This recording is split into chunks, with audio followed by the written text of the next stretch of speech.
Okay, next one is storing values with the assignment operator. In JavaScript, you can store a value in a variable with the assignment operator equals, okay? Like the example it has here. This assign the number value 5 to my variable. Okay, so equals basically doesn't mean equals, it means assignment operator. So it just means you're assigning 5 to my variable. So it doesn't mean equals as we would normally think like in maths. Okay, yep, that makes sense.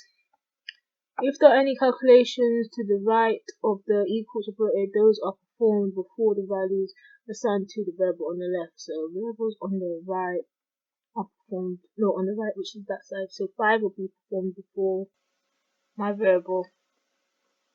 For example, var my var, okay, that's the name of it, and my var equals this.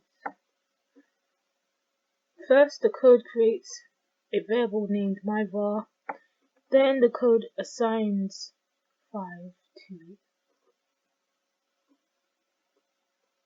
If myvar appears again in the code, the program will treat it as if it is 5. Okay, on the left. Okay, so it says assign the value 7 to a variable a. So it's saying, okay, it's already declared var a, so it wants you to basically say a. You want you to assign 7 to it. Only change color, change code below this line. Oh, so they want you to do it here.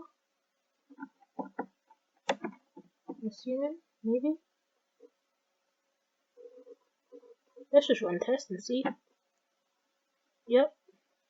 Cool. That's cool. But also there's another way, like how I originally learned it, is just write it like the quicker or the shorthand method, which is var a equals 7. And that would have been the shorthand, I guess, version of writing var a close a equals 7. But I think because it's going from the basic, it wants you to understand this. So anyway, we've done it. We've completed it. Next.